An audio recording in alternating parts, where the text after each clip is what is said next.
Welcome to a new series, Tinks Tuesdays. Me and David rambling on about cars and stuff. Oh, and Greg. So yeah. My thanks to Greg for helping us clowns put this together. First up, 5 cars we wish we'd bought. Part 1. Apparently we ramble on a bit. Enjoy.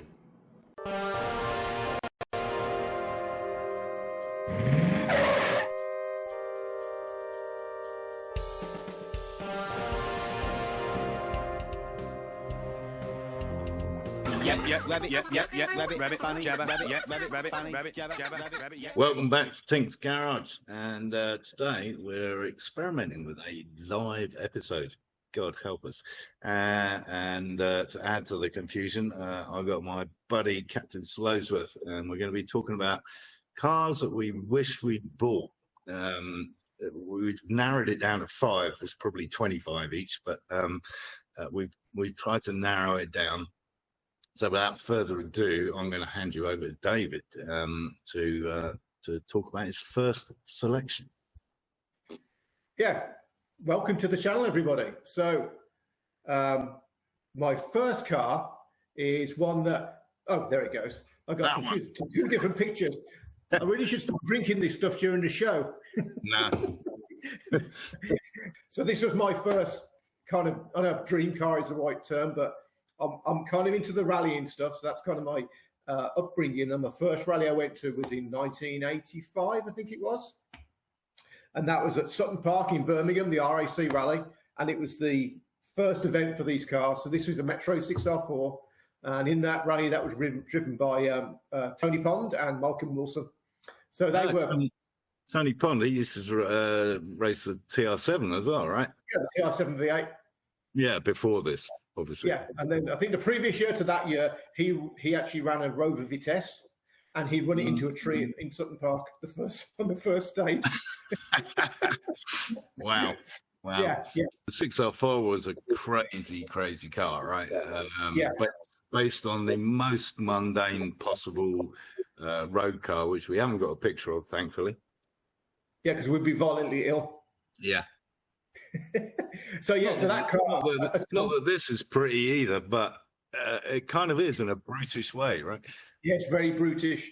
So for people who don't know, the original car, this is a Group B car. So they built 200 of them, and obviously, probably the Group B history. It was a pretty much a prototype class in world rallying.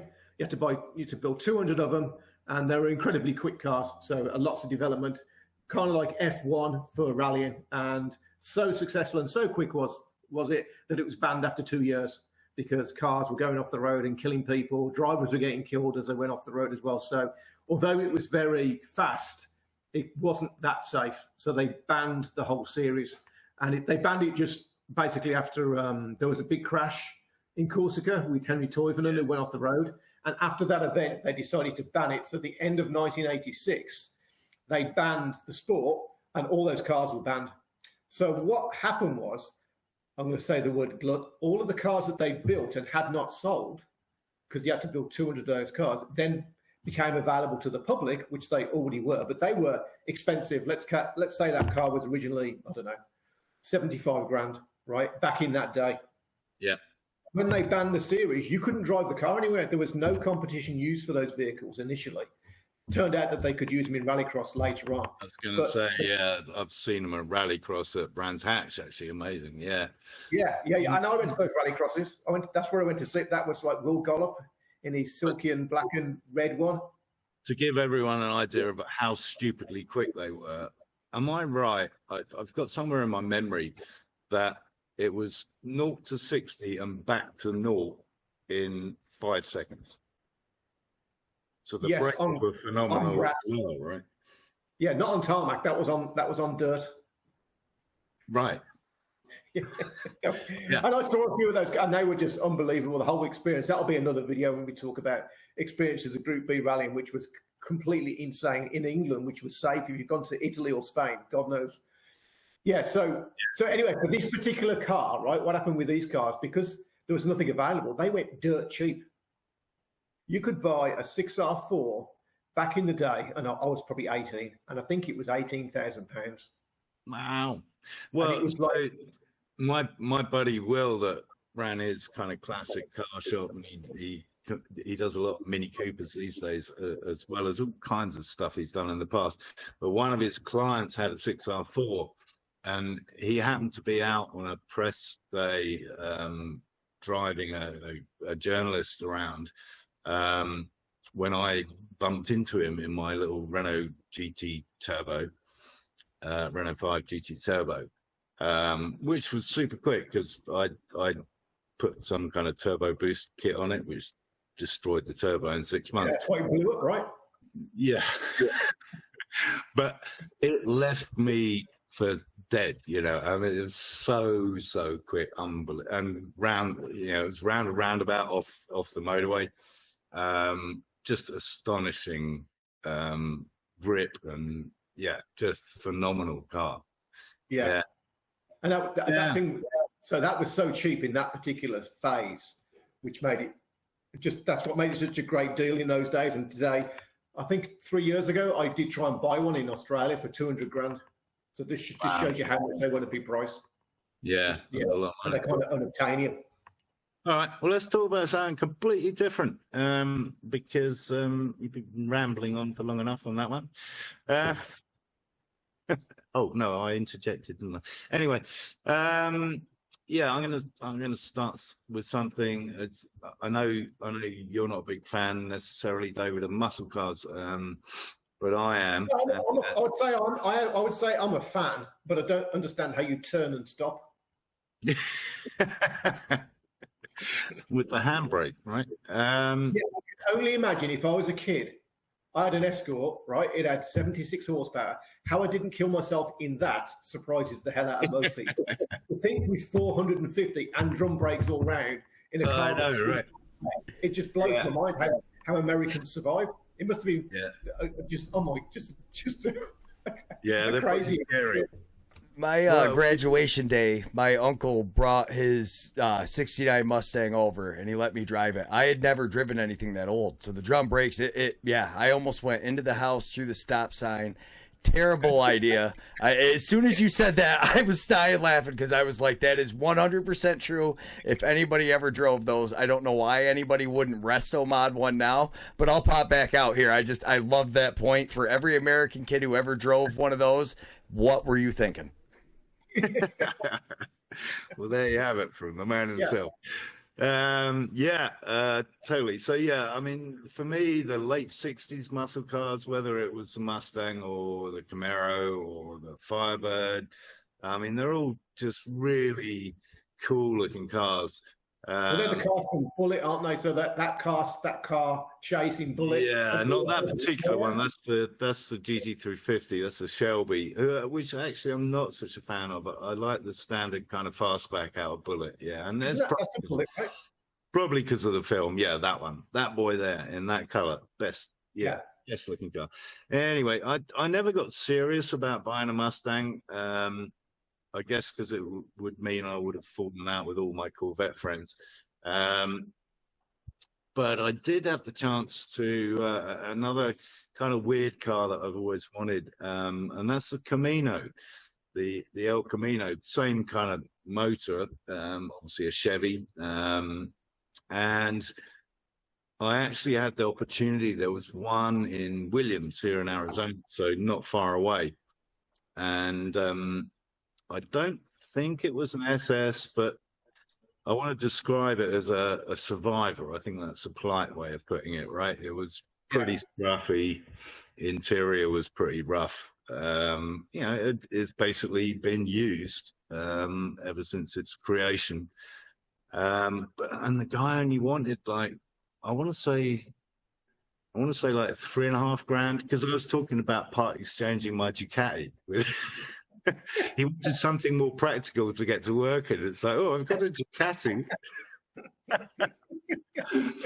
And he was semi-interested, actually. But it all kind of fell apart when I said I wanted some money. So is the El Camino, is that like a quirky car in the US? Or because I think they're pretty cool just because of the fact it's like a Subaru Brat and that kind of stuff. Like a VW Golf Well, truck. what do they call them in Australia with Oh, is it a zoot or a hoop, something like that? mute, brute. Newt, hoop, I don't know. Greg, help us out. But yeah, I mean they're odd cars, and Ford produced the Rancher. Is that right? I think. Rancho, was it Rancho? Yeah. No, So I wonder Rancher. how, like, when you own one of those, I wonder how practical they are. I wonder if they're like incredibly practical cars. Can you just throw stuff in the back? It's like having a truck, but perhaps it handles a little bit. It was a Ford Ranchero. It was a small box. Ranchero. I equate it to essentially like the 4-foot boxes. Remember those stupid sport treks that they come out with a few years ago? It was slightly better than that, but it wasn't a great, like, you could throw firewood in it. It was long enough that you could actually use it. We used them. Anybody who had one, but by the time like I graduated high school, and by the mid 2000s, everybody that had one, they were just restored. And where we live, there's a bunch of car shows. It was just people who could spin the tires because there's no weight, and everybody just absolutely loved those things. I mean, that's really all that they were used for around here. Is at first they were used for wood and, you know, some cheap stuff, but by the time everybody was really driving them here, it was just because you could roast the tires off of it. Right. Yeah, because they came. Was the SS a big block? I don't know that. Yeah, I don't either. But yeah, I'm just a really sexy looking car. If you want to throw the picture back up again, Greg. I love, particularly with this, I think it's 68 and 69, just they got that really nice line behind the window. They got it right. On the earlier versions, it was way too kind of upright. And then the later versions, they just kind of messed up the front end. Again, the angle on that front end, I think is really pretty. And for what is essentially kind of a pickup truck, I just think it's phenomenal looking car, actually. So was there like a saloon version of this and then a wagon version of this car as well? Or was it its own car in its own right? I guess it was based on the Impala, maybe. Or the Nova. I don't know. Something shared that front end. From I can imagine all the American people watching it literally throwing up like these guys know absolutely no idea what they're talking about. Yeah, we don't know it's a Nova, like one of the maybe, most American drag cars ever in history. Help us out, Greg. I think it was the Chevelle actually that shared that front end. It was a Chevelle anyway. Anyway. Wikipedia. Okay, we're gonna have to pay Wikipedia some money now. Yeah. No, thankfully it's controlled by the CIA, so they will just let them, you know, as long as they get credit for it, they're good. But no, it was after the Ford Ranchero, which is, it's more of a collector's item for most of us. I live in the Northeast too, so we have a ton of salt, which kills everything. So for us, we have to actually get our cars from down there, and then, I thought it had the utility Victoria. It was talking about Australia, but unfortunately I couldn't quite find out. So that was Studebaker. In Australia. Was it really a Studebaker? Yeah. Wow. Jeez. Yeah, it was the Holden was the one in Australia. Yeah. Holden, yeah. Yeah, they're basically General Motors, yeah. Yeah. Huh. Is that a Rancho? No, that's just an Camino. Okay. Yeah. Yeah, that's an earlier version. Yeah, that's kind of a cool. I find that as like a cool, quirky. I like quirky stuff, right? Obviously. Yeah. And to me, that's like you've turned it into like a truck as well, and it's a saloon car. Yeah. Look, you know, because we had remember we had the Sierra, the P100. That was a pickup truck. Yes, Sierra, that was kind of similar. But very few of those. I mean, I don't think I've ever seen one in my life. But yeah, no. So actually, I sent you a link. It was probably about 2 years ago. There was a guy that had taken a full Cosworth Sierra and made that into a pickup, and that was tempting. But yeah, no. Yeah. But I just wish I bought it because, you know, for $3,500, obviously, as we all know, you're going to spend 20 on it to get it half decent. But well, I found out why you like it so much. So it was actually the Bel Air, is what it said. So I was reading the wrong year. So it was on the Bel Air trim level, is what you could get it on. yeah, There you go. We're like- yeah, because that earlier one, when you were scrolling down the Wikipedia, that red one was based on the 59 Bel Air, I think, that had the beautiful gull wing trunk. And obviously for the Camino, they kind of did something weird with that to make it into a pickup. But So yeah, if that you would have one there. bought that, Tom, if you would have bought that car, would you have had to wear like a rockabilly outfit every time you drove it? It's possible. Yeah. I think I've got one somewhere. What colour dress would it be? Anything in polka dots? Oh, that outfit. Yeah. No, we don't talk about that one. Yeah, we don't talk about that one. Anyway, I think we banged on enough about that one. Before we delve deeper into my Could have seen you in that outfit. personal Wow. life. Oh, Oh yeah, Persian. okay, so this is another. This is another one. This is another rally car. So it's back over to me, right? So this is another rally car. This was the car that won the World Championship in those Group B days. So this was another car where they took a Peugeot 205, which was basically what this was, and they moved the engine from the back to the centre. And crazy horsepower. This was the most successful car. It handled the best. Blah blah blah blah blah. So this car went through the same kind of thing as the Metro, but I came across two of these cars for sale at Barrett-Jackson. So for all of you guys who have been to Barrett-Jackson, you don't see any European hot hatch kind of car there. It's very, there's Ferraris occasionally and some of the supercar stuff, but you don't see any, hot European stuff. Boring British stuff. Boring British stuff like MGBs and stuff. Yeah. Yeah. So it was funny. My buddy went there the week. I think he was there with a motoring organisation and went there, and there were two of them shoved in the back of a booth, and he was like, "I'm pretty sure this is something you'd like." He didn't know what it was because in America it's not that common and that popular, and it was going to be sold on the Sunday morning, the last day of Barrett-Jackson on a Sunday morning, and I went up to have a look at the two cars. The two cars were test cars for General Motors. So back in the day, like you heard about General Motors and other companies buying a Lamborghini Countach to do testing and do comparisons. They bought these two cars. So they had two of them. One of them was completely standard, except it had got a stage 1 tune on it. So that was like the best homologation 205 T16 you could get. It was top spec, so they could compare the top spec. And then the second car was a development car, and this car they used to develop active suspension for Lotus, because GM owned Lotus at that point, and it was a development car. So they always used to, I didn't know this, but they always would buy two cars, one bone stock, and then two would be the development car, which they do all the development for. And see the differences.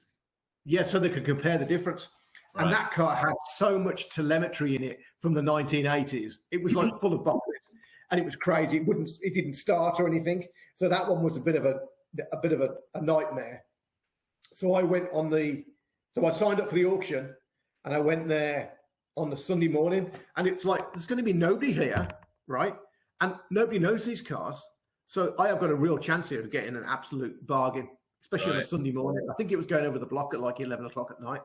Yeah. 11 o'clock in the morning, not night, in the morning.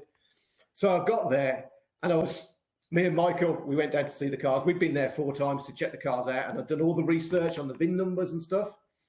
And I had a budget, I think I had a budget of 100 grand.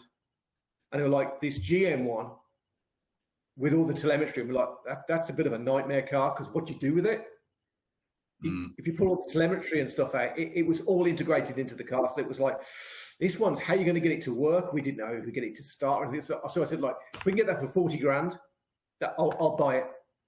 So I had that one at 40, and I had the other one. I say I'll pay 100 for it.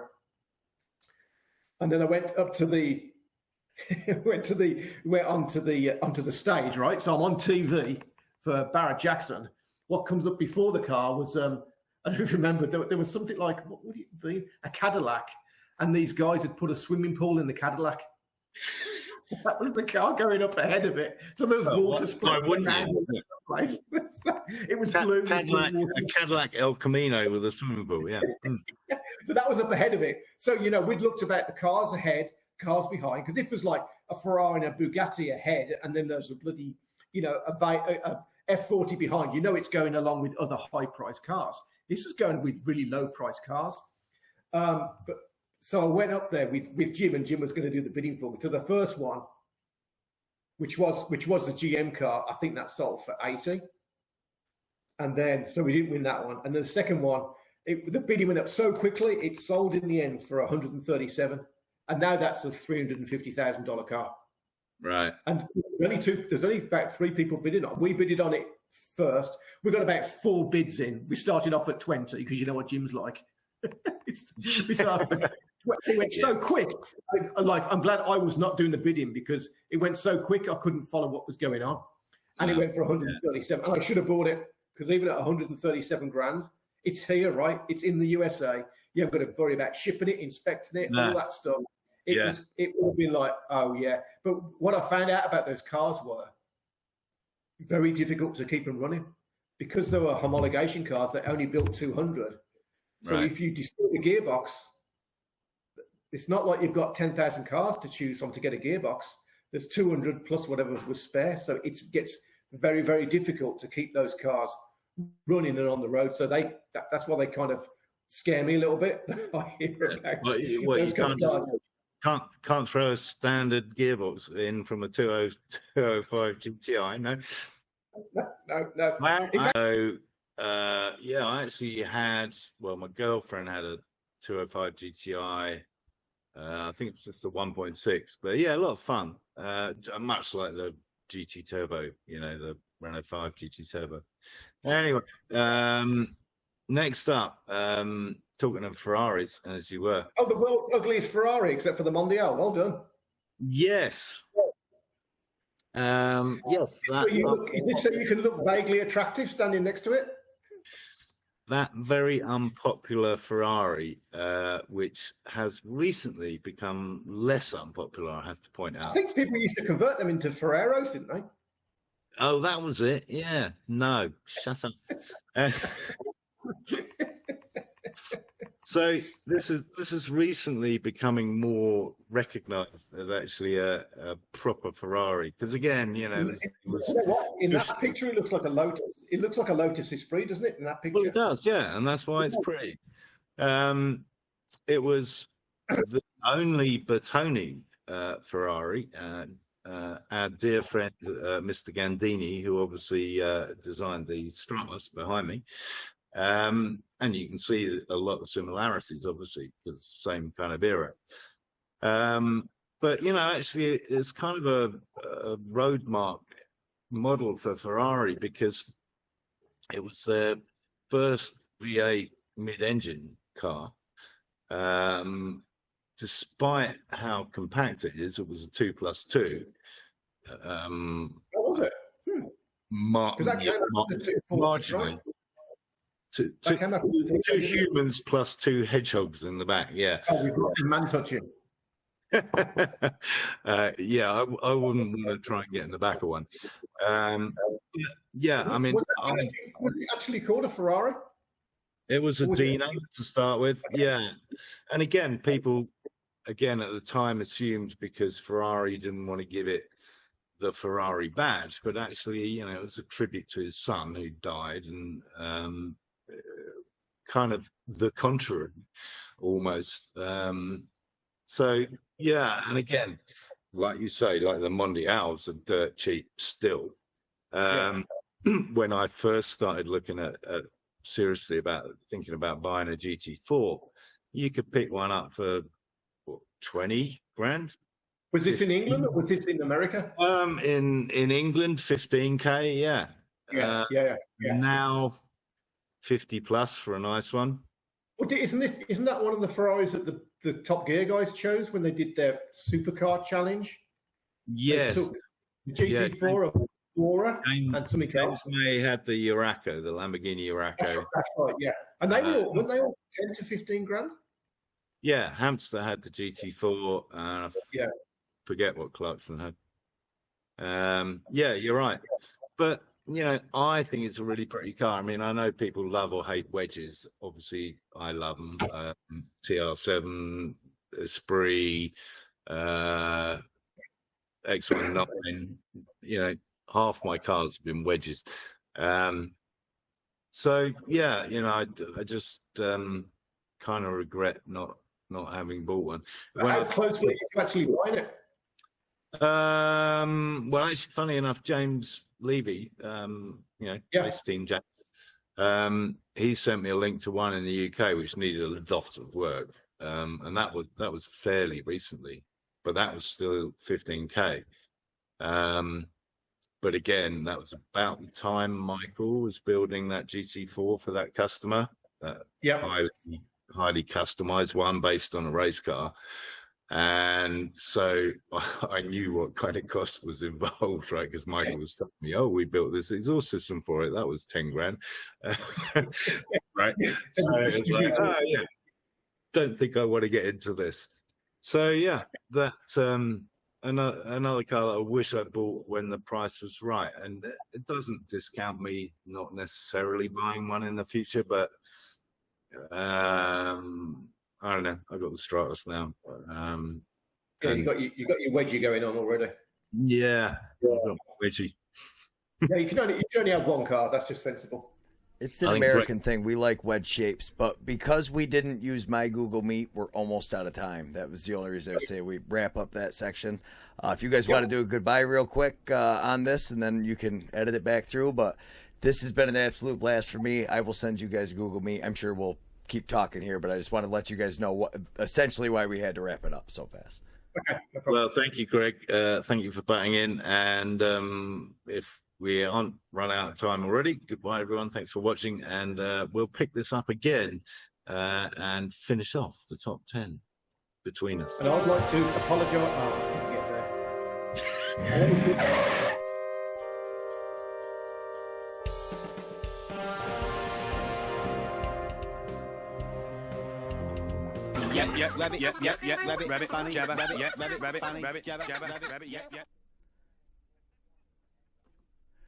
So, my thanks to Greg for helping us clowns put this together. This is currently going out live to members first, and we'll be throwing them up later on the following week for all you guys. Hope you enjoyed it, and do tune in again next week for part 2. Some more interesting stuff coming up. If you haven't already, subscribe down here somewhere, give the video a thumbs up, and of course, encourage others to watch my lunacy.